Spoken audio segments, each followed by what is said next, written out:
गांधीनगर में बीजेपी सरकार पिला रही है गंदा पानी। 130 से ज्यादा लोग हुए बीमार, अस्पताल में भर्ती।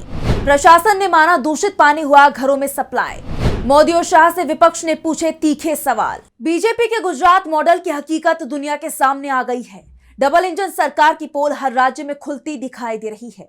मध्य प्रदेश के इंदौर में डबल ट्रिपल इंजन सरकार लोगों को दूषित पानी पिला रही थी। 16 लोगों की जान चली गई, तब उसकी नींद खुली, लेकिन जिम्मेदारी लेने से फिर भी इनकार कर दिया। बीजेपी के नेता प्रशासन को जिम्मेदार बता रहे हैं।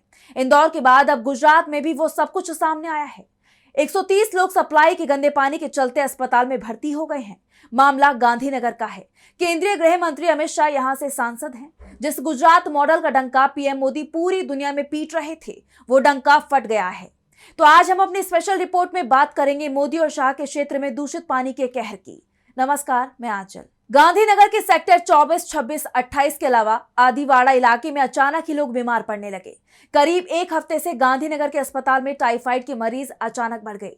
नए मरीज इन्हीं सेक्टर से आ रहे थे, लेकिन प्रशासन नींद में दिखा। कोशिश एक ही हो रही थी कि खबर बाहर नहीं निकलनी चाहिए। एक सप्ताह पहले जब गांधीनगर में दूषित पानी का मामला सामने आ चुका था, कम से कम प्रशासन को तो इसका पता ही लग गया था। तब प्रशासन की कोशिश खबरों को दबाने वाली दिखाई दे रही थी। गुजरात में बीजेपी की सरकार है, उसके पास अब तक का सबसे बड़ा बहुमत गुजरात में है। गांधीनगर, जहां दूषित पानी पीने से 130 से ज्यादा लोग बीमार पड़ गए हैं, अस्पताल में भर्ती हैं, वहां से केंद्रीय गृह मंत्री अमित शाह सांसद हैं। गांधीनगर की 5 विधानसभा सीटों में से सभी पर बीजेपी के विधायक हैं। गांधीनगर नगर निगम में 44 वार्ड हैं, जिसमें से 41 पर बीजेपी के काउंसलर यानी पार्षद चुनाव जीते हैं। यानी गांधीनगर में बीजेपी का जबरदस्त दबदबा है। गांधीनगर गुजरात की राजधानी है और शायद यही वजह है कि जब अस्पताल में मरीजों की संख्या बढ़ती चली गई तो ये मामला सामने आ गया। अब आप सोच सकते हैं कि राजधानी की जगह अगर किसी और जिले का मामला होता तो क्या ये सामने आता? सवाल केंद्रीय गृह मंत्री अमित शाह से भी पूछे जा रहे हैं। जब उनके संसदीय क्षेत्र में लोग बीमार पड़ रहे थे, तब वो क्या कर रहे थे? वैसे बताया जा रहा है कि अमित शाह के पास इस मामले की पहले ही खबर पहुंच गई थी। अमित शाह ने गांधीनगर के डीएम से बात की है, हालात की जानकारी ली है, हर संभव मदद का भरोसा भी दिया है। लेकिन शाह के इस भरोसे पर विपक्ष ने उन्हें घेर लिया है। पश्चिम बंगाल की सत्ताधारी पार्टी टीएमसी ने सवाल उठाए।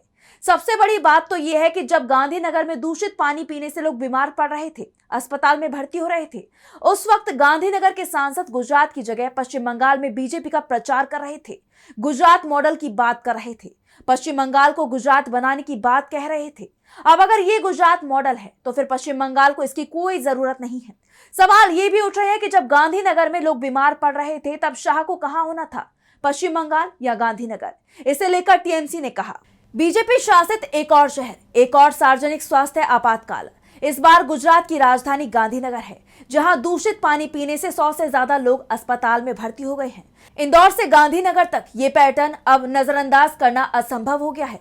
बीजेपी शासित शहरों में बुनियादी सार्वजनिक स्वास्थ्य सुरक्षा व्यवस्था ध्वस्त हो रही है। मॉडल गवर्नेंस का दावा करने वाले राज्य में सीवेज कैसे पीने के पानी में मिल जाता है?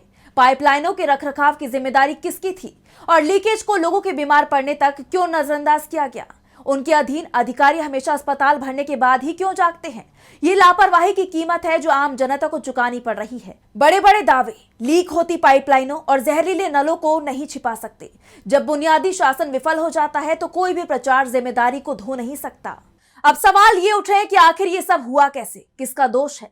इंदौर मामले में तो दबाव में ही सही, बीजेपी सरकार ने कुछ एक्शन लिए भी हैं, लेकिन गांधीनगर के मामले में अभी तक कोई एक्शन नहीं हुआ है। स्वास्थ्य विभाग ने माना है कि अचानक ही लोग अस्पताल आने लगे थे। बुखार, पेट दर्द और उल्टी की शिकायतें अचानक मिलने लगी थी। एक ही जगह से जब मरीजों की भीड़ अस्पताल आने लगी तो पानी की जांच की गई, जिसमें सामने आया कि जो पानी घरों में सप्लाई किया जा रहा है वो पीने लायक नहीं है। ये गंदा पानी है। पीने के पानी की पाइपलाइनों में कई जगह रिसाव मिले हैं, जिससे गंदा पानी सप्लाई लाइन में मिल रहा है और यही दूषित पानी लोगों के घरों में पहुंच रहा है। लोगों को दूषित पानी पिलाया जा रहा है।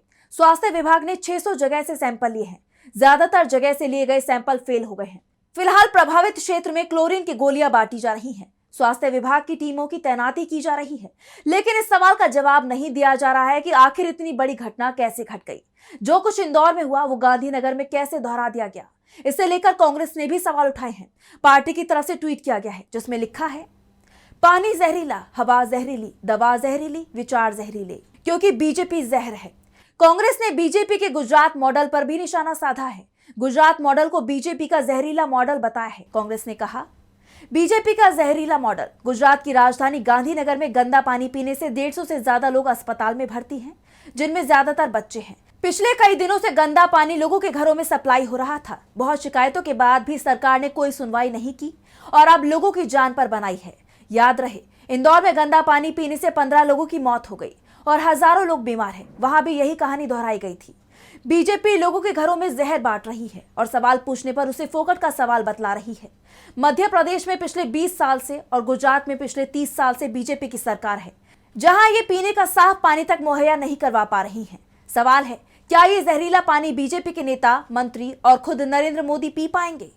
कांग्रेस ने सीधे सीधे प्रधानमंत्री नरेंद्र मोदी को चुनौती दे दी है, क्योंकि गुजरात मॉडल का उन्होंने सबसे ज्यादा प्रचार किया है। इसलिए कांग्रेस ने प्रधानमंत्री से ही सवाल कर दिया है। सवाल ये भी उठ रहे हैं कि जब इंदौर का मामला सामने आ चुका था, तो गांधीनगर में उसी तरह का मामला होने से क्यों रोका नहीं गया? 7 दिन से ज्यादा वक्त से मरीज अस्पताल में आ रहे थे। 130 तो अस्पताल में भर्ती हैं, क्योंकि गंदे पानी के चलते गांधीनगर के 3 सेक्टरों में जहां मिडिल क्लास और अपर मिडिल क्लास के लोग भी रहते हैं, वहां भी लोग बीमार पड़े हैं, जिनमें से कई निजी अस्पताल में भर्ती हैं, तो कई लोगों को अस्पताल से छुट्टी भी मिल गई है। 130 का जो आंकड़ा सामने आया है, वो सरकार ने बताया है। निजी अस्पताल में भर्ती मरीज और जिनका घर पर ही इलाज चल रहा है, इसमें वो लोग शामिल नहीं हैं। सवाल कई हैं, क्या इंदौर की तरह गांधीनगर में भी प्रशासन पर ही लापरवाही का ठीकरा फोड़ दिया जाएगा? दरअसल इंदौर में गंदा पानी पीने से 16 लोगों की जान जा चुकी है। मामला हाईकोर्ट तक पहुंच चुका है। कुछ अधिकारियों पर कार्रवाई भी हुई है। इंदौर मामले में राज्य सरकार के मंत्री कैलाश विजयवर्गीय भी सवालों के घेरे में हैं, क्योंकि इंदौर के जिस भागीरथपुरा में दूषित पानी पीने से लोगों की जान गई, उस क्षेत्र से विजयवर्गीय ही विधायक हैं। उनके बयान पहले ही बीजेपी की चिंता बढ़ा रहे थे और अब जब विजयवर्गीय से इस घटना को लेकर सवाल किया गया, पार्षद की भूमिका पर सवाल हुए, जो बीजेपी का ही नेता है, तो विजयवर्गीय ने कहा कि पार्षद तो छोटा आदमी होता है, उसकी सुनवाई नहीं हो पाती है। 100 नहीं बल्कि 200% प्रशासन की गलती है। पार्षद ने ही मुझे बताया है कि 14-15 लोगों की जान चली गई है, लेकिन कोर्ट में 4 लोगों का आंकड़ा बताया गया है। इस पर भी विजयवर्गीय ने प्रशासन की ही गलती बताई है। यानी इंदौर में दूषित पानी के लिए बीजेपी का कोई दोष नहीं है, दोष पानी पीने वाले और प्रशासन का है। और शायद गांधीनगर के मामले में भी बीजेपी का यही रुख देखने को मिल सकता है। वैसे गांधीनगर के सांसद अमित शाह का इस मामले में अभी तक कोई बयान सामने नहीं आया है और न ही प्रधानमंत्री नरेंद्र मोदी का। तो फिलहाल स्पेशल रिपोर्ट में बस इतना ही। अगर वीडियो पसंद आया तो लाइक करें, साथ ही हमारे चैनल को सब्सक्राइब करें। नमस्कार। हमारे चैनल से जुड़े रहने के लिए YouTube पर टाइप करें DB लाइव, सब्सक्राइब बटन को क्लिक करें और बेल आइकन को दबाना न भूलें, ताकि खबरें आप तक पहुंचती रहें।